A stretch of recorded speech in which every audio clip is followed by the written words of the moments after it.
knowing that everyone's competing for that same one very precious spot in the NCAA tournament. So yeah, to come out of it knowing that we earned our way into this and there's only one representative from our conference, it makes it very special. Saw your team taking your team picture right there. You want your guys to have fun at the same time and enjoy it, remember it, and everything, don't you? Absolutely. These are memories we hope that last a lifetime for them. But at the same time, we don't come to these events to be tourists. Sure. You know, we want to compete. We want to play hard. We want to represent the conference and the university the right way. And we know what we're up against. We know we're going to be a 4 seed pretty much every year, and we're going to get a national seed, and that's okay. You know, and we're looking forward to the opportunity to compete, especially against a club that has rich tradition and history like Georgia has, at an unbelievable facility and a great fan base. So this is why we do what we do all year long, to get ourselves in this position. How many turf fields y'all play on during the year? A lot, including ours. So we're real comfortable on the turf. Yeah.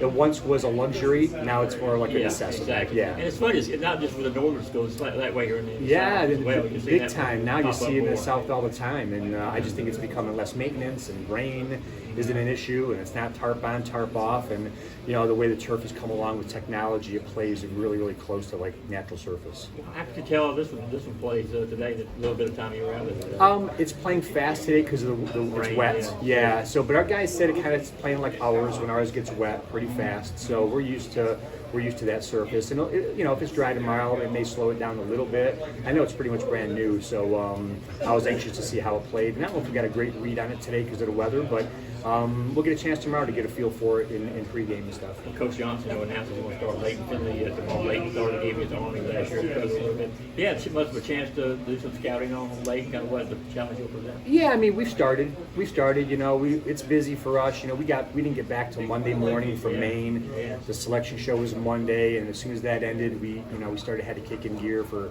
making arrangements for this trip. Tuesday was the only day we kind of had on campus, and then yesterday we were traveling. So we've started to dig in a little bit on some of the guys that Georgia has, both on the mound and in the box, and it's an impressive group of young men, and we'll continue to do our homework tonight and in the morning, and hopefully we're prepared to play tomorrow. I know y'all did most of the hitting inside, but what are your early impressions of the way the ballpark plays depth-wise?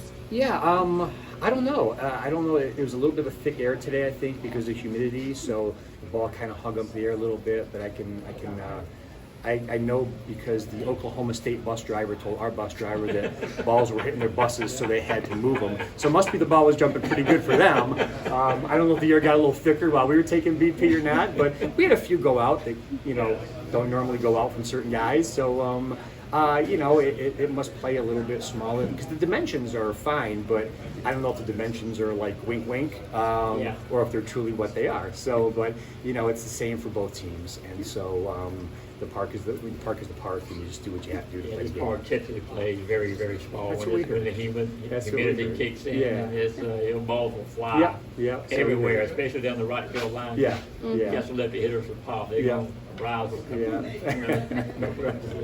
You mentioned the postseason mentality. How can that help you now that you're actually in the postseason? Yeah, I mean, it's a lot of it's about momentum, and we felt like, having to play 5 games in a relatively short period of time and winning 4 of them, you build some momentum. So we feel like we played good baseball. Early in the tournament, we scored a lot of runs. We beat some people up. And then on the last day in the championship round, the runs weren't there. We saw better pitching. So we had to pitch better. We had to manufacture some runs. So during the America East tournament, I thought we had a chance to do a little bit of everything. Play a little long ball, play a little small ball. Our pitchers could relax at one point because they had like 10-run leads.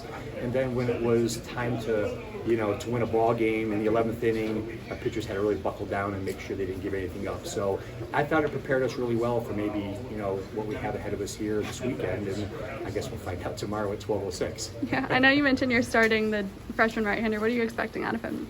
My expectations for anyone that we start are kind of the same. We just want them to go out and give us what they have as long as hard as they can. No expectations of how many innings or whatever. Our bullpen will be ready to go if we need to make a move early. If he keeps us in the ball game for a little while and we can rest some guys in the bullpen, that's fine. He's got good stuff. I think he play the part. He's got good arm strength. He's got good secondary stuff. He's still a freshman. It's a big stage. A year ago right now, he was probably playing for a high school championship instead of an opportunity in the Division I tournament. But he'll be ready to go. He'll be prepared.